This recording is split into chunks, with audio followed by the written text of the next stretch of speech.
Hi there, it's Charles Shachinda and welcome to our 8th French lesson. So today we're going to be looking at, firstly, more negation. If you remember in the previous lessons, Daisy taught about the negation not and how it's used with different expressions. So today we're going to look at more negation such as never, no longer, and a few others. Secondly, we're going to look at how to ask questions using the words where, how, when, and a few more. Then finally, we are going to look at imperatives or how to give orders. So if you like to ask somebody or order somebody to do something for you, so that's what we're going to be looking at today. Salut à tous, c'est Charles Shachinda et bienvenue à notre 8e leçon de français. Aujourd'hui, on va regarder premièrement plus négatif. Si vous vous rappelez, dans les leçons précédentes, Daisy a enseigné comment utiliser le négatif ne pas. Alors aujourd'hui, on va regarder plus du négatif, comme ne jamais, ne plus, et ainsi de suite. Deuxièmement, on va regarder comment demander. On utilisait les mots comme où, comment, quand, et ainsi de suite. Et finalement, on apprendra l'impératif, c'est-à-dire comment donner des ordres. Si par exemple, vous voulez demander quelqu'un ou bien ordonner quelqu'un de vous faire quelque chose, on va voir comment ça se fait dans la langue française.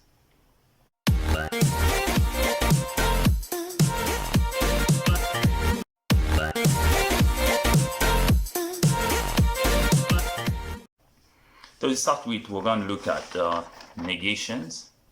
So as a recap, we have there plus du négatif. We have as a recap ne pas, which means not. As an example, we have je ne travaille pas.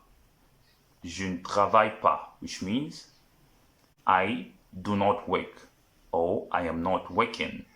Then we have instances where ne, the n, what follows next is an apostrophe. That's if it is followed with a vowel. Like in the second example here, it says, je n'écoute pas.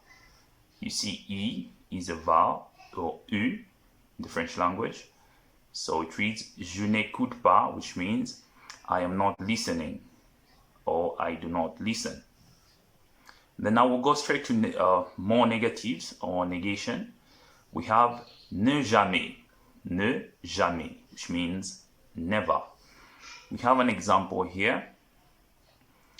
Il ne travaille jamais. Il ne travaille jamais, which means he never works or he's never working. Let's go to our third example.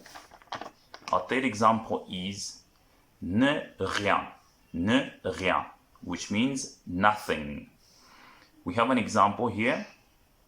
It says, elle n'exporte rien. Elle n'exporte rien. If you see we have n with an apostrophe, it simply means the verb that comes there is starts with a vowel. So that's why we have n with an apostrophe. Elle n'exporte rien. It means she exports nothing, or she's exporting nothing. The fourth one we have ne personne. Ne personne. If you notice the dots there, it simply means that's where the verb, a conjugated verb, comes in. That's why it's inserted. Ne personne means no one or nobody. We have an example here. Il n'invite personne. Il n'invite personne. As an equivalent in English, this would read as they do not invite anybody, or they are not inviting anyone. In the fifth example here we have ne plus, to mean no longer. And we have an example down there. Je ne fume plus. Je ne fume plus, to mean I no longer smoke, or I am no longer smoking. Now we need to note something also here. One thing to note is that Rien and personne can also be used at the beginning of a sentence. We have two examples here.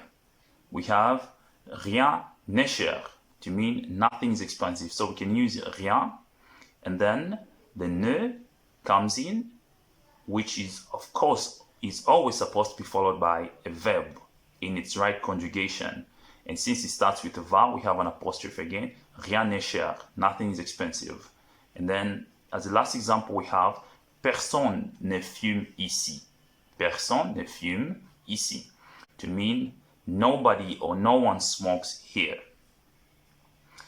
And then one other thing that you need to note, is that after a negation or after a negative, a, une, du, du la, des, change to de, and then in the case where it's followed by a vowel, we have d with an apostrophe. What simply means is that whatever the quantity, either one thing or two things or more, in this case, so after a negative, all these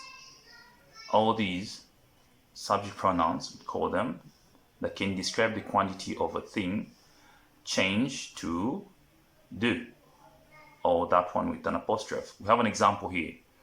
Je ne mange jamais du salade. Je ne mange jamais du salade. Je ne mange jamais du salade. To mean I no longer eat salad. I no longer eat a salad.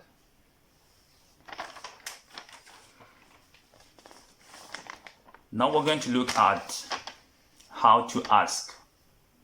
How to ask. Using the words where, when, how. Alors maintenant, deuxièmement, on va regarder ou bien on va prendre comment demander. On utilise les mots comme où, quand, comment, et ainsi de suite. So the first one we have here, où. Où to mean where. Où, where. We have an example here. If you like to ask, for instance, if you like to ask, let's say, où est-ce que vous habitez? Où est-ce que vous habitez? If you like to ask somebody, say, where do you live? So this is how you ask. You say, où est-ce que vous habitez? See that? Secondly, we have quand. Quand, which means when. Quand, when. The example here, we have, quand écoutez-vous la radio? Quand écoutez-vous la radio? When do you listen to the radio? You see? And then the third one we have qui. Qui can either mean who or whom. Who or whom. And we have two examples here to distinguish the two. So, qui parle français? Qui parle français? To mean who speaks French. So in a multitude of people, if you like to ask who speaks French here, you go like, qui parle français? And then how to use whom. We have an example down here. You'd ask as, qui est-ce qu'elle invite? Qui est-ce qu'elle invite? Qui est-ce qu'elle invite? Whom did she invite? Whom is she inviting? So that's how you use those expressions. Then we can still look at more,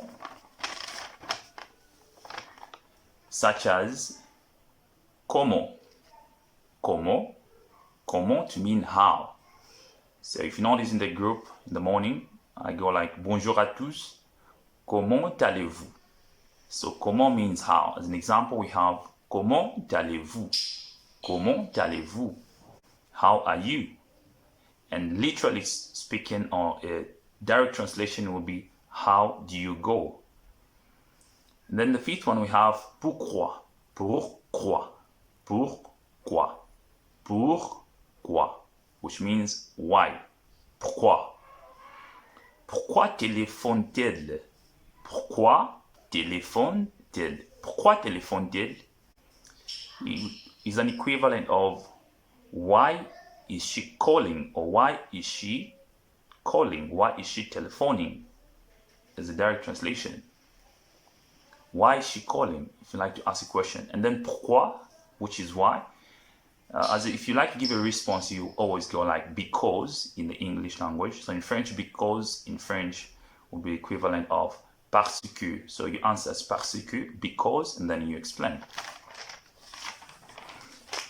Finally, we're going to look at imperatives. Finalement, on va regarder, on va apprendre l'impératif, c'est-à-dire comment donner des ordres, how to give orders. If you like to tell somebody to do something for you.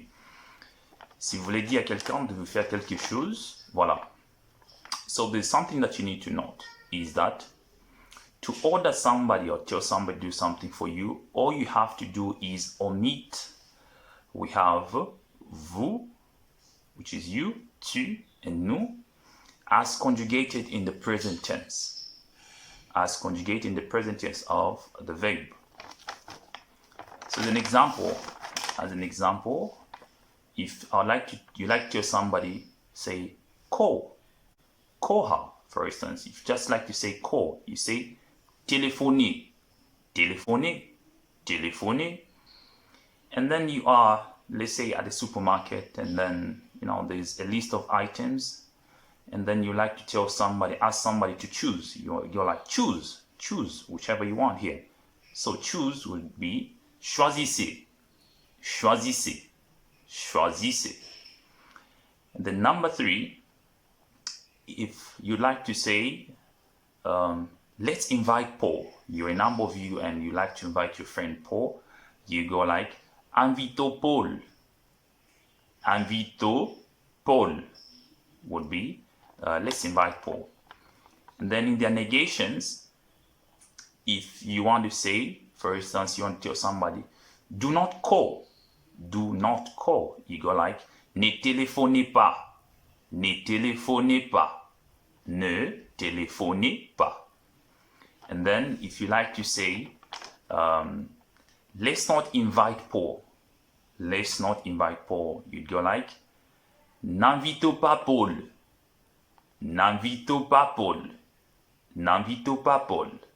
Yeah. So that's it with imperatives.